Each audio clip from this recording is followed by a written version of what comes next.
जिस तरह हमारा डेप्रिसिएशन की जो पूरी सीरीज चल रही है, जो भी हमारे इसके मेथड हैं डेप्रिसिएशन के, तो आज हम इसके एक दूसरे मेथड की तरफ चलते हैं जिसका नाम है प्रोडक्शन मेथड। प्रोडक्शन मेथड के अंदर दो मेथड कवर होते हैं, जिसका ख्याल रखिएगा। एक जो मेथड का नाम है यूनिट मेथड और दूसरे का नाम है आवर्स मेथड। यानी कि अब हम ये देखेंगे कि जो मशीन हम परचेज करते हैं उसका डेप्रिसिएशन इन यूनिट किस तरह कैलकुलेट करते हैं। यानी कि एक मशीन हमने परचेज की, मैंने पूरा एक सिनेरियो बनाया हुआ है कि एक मशीन हमने परचेज की है 1,00,000 रुपए की, उसकी जो सैलरीज वैल्यू है वो आ गई 20,000 रुपए। वो मशीन जो है 20,000 यूनिट प्रोड्यूस कर सकती है, यानी कि उसकी जो कैपेसिटी है, उसकी जो लाइफ है वो 20,000 यूनिट्स की है। इससे पहले जो हमने पढ़े थे वो उसमें ईयर्स आ रहा होता था कि मशीन इतने साल चल सकती है। इसमें ईयर्स के अंदर नहीं होता डेटा, इसके अंदर जो भी कैलकुलेशन होती है वो आवर्स में होती है या यूनिट्स में होती है। यानी कि एक मशीन है वो इतने घंटे चल सकती है या इतने यूनिट्स प्रोड्यूस कर सकती है। नॉर्मली अगर आप, जिसमें मैंने पहले भी एग्जांपल दी थी, अगर फैन आपके पास सीलिंग फैन परचेज करके लेकर आते हैं, छत का पंखा जो होता है उसमें उसके आवर्स लिखे होते हैं, लाइफ टाइम आवर्स होते हैं कि एक पंखा इतने 100 इतने हजार घंटे चल सकता है। इसी तरीके से अगर आप सेवर एनर्जी सेवर परचेज करके लेकर आते हैं उसके ऊपर भी लिखा हुआ होता है कि ये बल्ब इतने हजार घंटे जो है वो चल सकता है।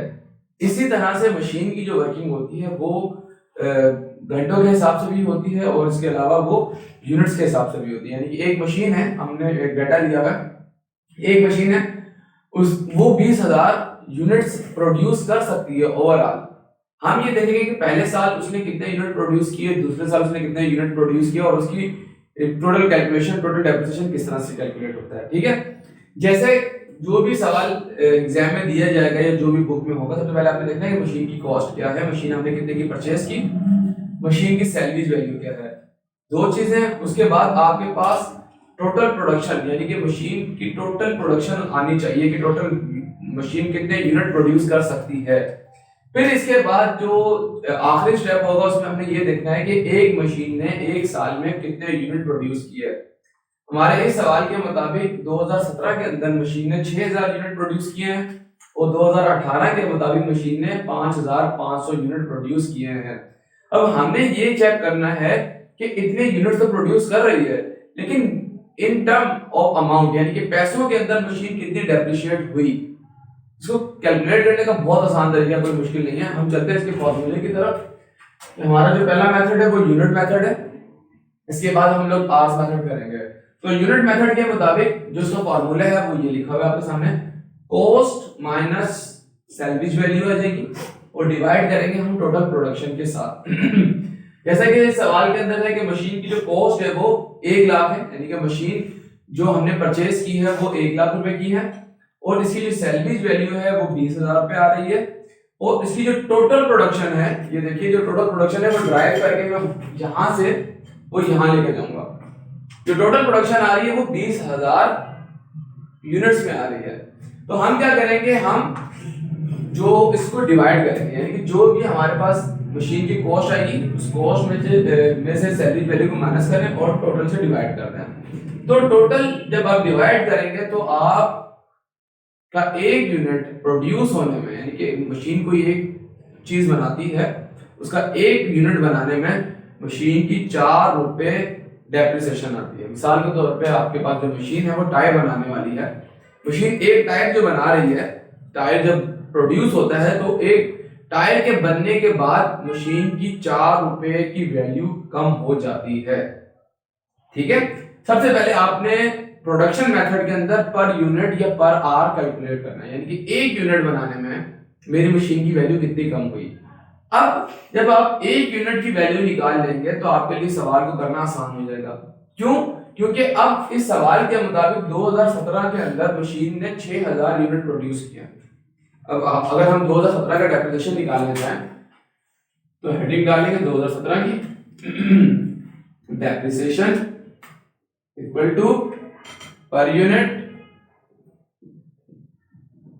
मल्टीप्लाई बाय जो उस साल की प्रोडक्शन होगी।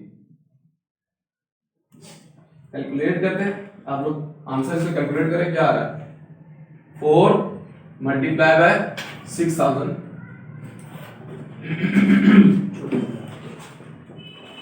तो हमारे पास जो पहले जो डेप्रिसिएशन आएगा 2017 का वो आएगा 24,000 रुपए।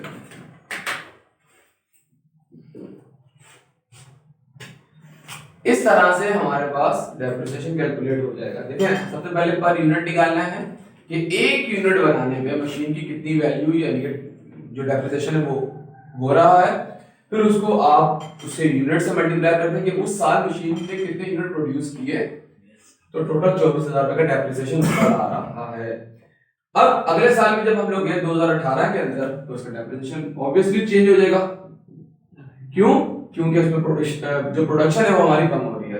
तो अब हम क्या करेंगे, डेप्रिसिएशन कैलकुलेट करने के लिए 4 मल्टीप्लाई बाय 5,500, क्या आंसर आ रहा है हमारा 22,000।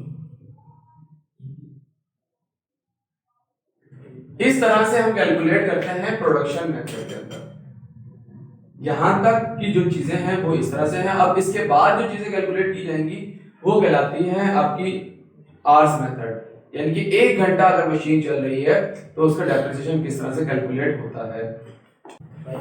अब प्रोडक्शन मेथड के अंदर हमारे पास एक दूसरा मेथड आता है जिसका नाम है आर मेथड, यानी कि हम ये कैलकुलेट करते हैं कि मशीन अगर 1 घंटा चलती तो उसकी वैल्यू कितनी डेप्रिशिएट होगी।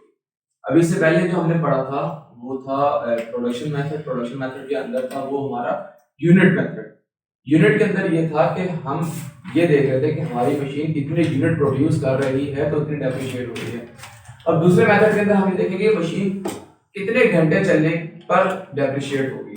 ठीक है, तो सब कॉस्ट ऑफ मशीन वही है हमारी, सैलवेज वैल्यू वही है हमारी, बस यहाँ पे डेटा थोड़ा सा चेंज होगा। अब वहाँ पे जो टोटल आवर्स आ रहे हैं वो है 18,000 घंटे, यानी कि ये मशीन की जो कैपेसिटी है वो 18,000 घंटे चल सकती है, उसकी लाइफ है ये। अब 2017 के अंदर हमने उस मशीन को टोटल यूटिलाइज किया 3,600 घंटे, और 2018 के अंदर हमने उसको यूटिलाइज किया 4,200 घंटे। ठीक है, तो सबसे पहले जिस तरह अभी हमने यूनिट मेथड के अंदर किया था कि हमने पर यूनिट कॉस्ट निकाली थी, तो यहाँ पे हम लोग पर आर कॉस्ट कैलकुलेट करेंगे। As it is cost minus salaries value करेंगे यहाँ पे, और यहाँ पे पहले टोटल प्रोडक्शन थी, अब टोटल आवर्स आ जाएंगे, टोटल घंटे आ जाएंगे, उसे डिवाइड करें। फिर यहाँ पे 1 लाख में से 20,000 को माइनस करें और 18,000 से डिवाइड करते हैं। 18,000 हमारे पास आया टोटल आवर्स से। फिर 80 को 18 से डिवाइड करेंगे तो हमारे पास आ जाएगा 4.44 समथिंग, तो मैं इसको राउंड कर दूंगा 4.5। ठीक है, तो आप 4.44 भी लिख सकते हैं, कोई ऐसा इशू नहीं, पॉइंट के बाद 2 वैल्यूज को लिखना होता है, ज्यादा राउंड नहीं कर सकते। ठीक है, अब हम कहते हैं इसकी जो आवर्स मेथड के अंदर 2017 और 18 के हमने कैलकुलेशन करनी है कि मशीन 2017 में इतने हजार घंटे चली, कितनी डेप्रिशिएट हुई। अभी हम कैलकुलेट करते हैं 2017 depreciation per hour multiply by total hours जो आएंगे वो उस साल के आएंगे, क्योंकि मैंने ऊपर 2017 की हेडिंग डाली है, तो यहाँ पे जो घंटे आएंगे, जो आवर्स आएंगे वो 2017 के ही आएंगे, टोटल आप नहीं लिख देना। ठीक है, तो अब पर आर कॉस्ट जो मेरी आ रही थी वो थी 4.5 मल्टीप्लाई बाय जो मशीन मेरी चली 3,600 घंटे। कैलकुलेट करें क्या आंसर आ रहा है,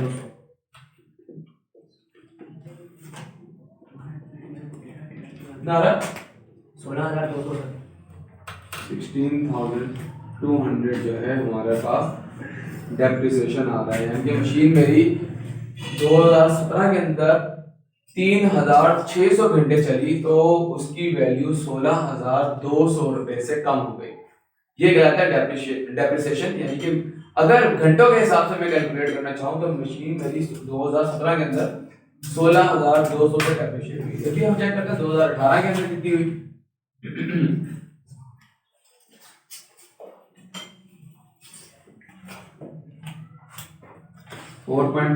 मल्टीप्लाई बाय जो 2018 के घंटे होंगे उसे मल्टीप्लाई कर देंगे हम लोग 18,900 हमारा डेप्रिसिएशन आ जाएगा। ये जो था हमारा प्रोडक्शन मेथड है। प्रोडक्शन मेथड के अंदर हमने आज दो मेथड पढ़े हैं। एक का नाम था यूनिट मेथड और दूसरे का नाम था आर मेथड। इन दोनों मेथड का प्रोसीजर सेम है, बस आपने यूनिट की जगह पे आर्स और आर्स की जगह पे यूनिट्स को रिप्लेस करना होता है। बाकी सारा फॉर्मूला, सारा तरीका सेम है, किसी किस्म की चेंजिंग नहीं है। और बाद में ऐसे ही जिस तरह हम लोगों ने लास्ट क्लास के अंदर पढ़ा था कि इसका शेड्यूल बनता है, टेबल बनता है, और अगर सवाल की रिक्वायरमेंट है बैलेंस शीट बनाने की तो इसके अंदर बैलेंस शीट भी बनती है। अदरवाइज अगर रिक्वायरमेंट नहीं है तो यहाँ तक इसकी कैलकुलेशन कंप्लीट हो चुकी है।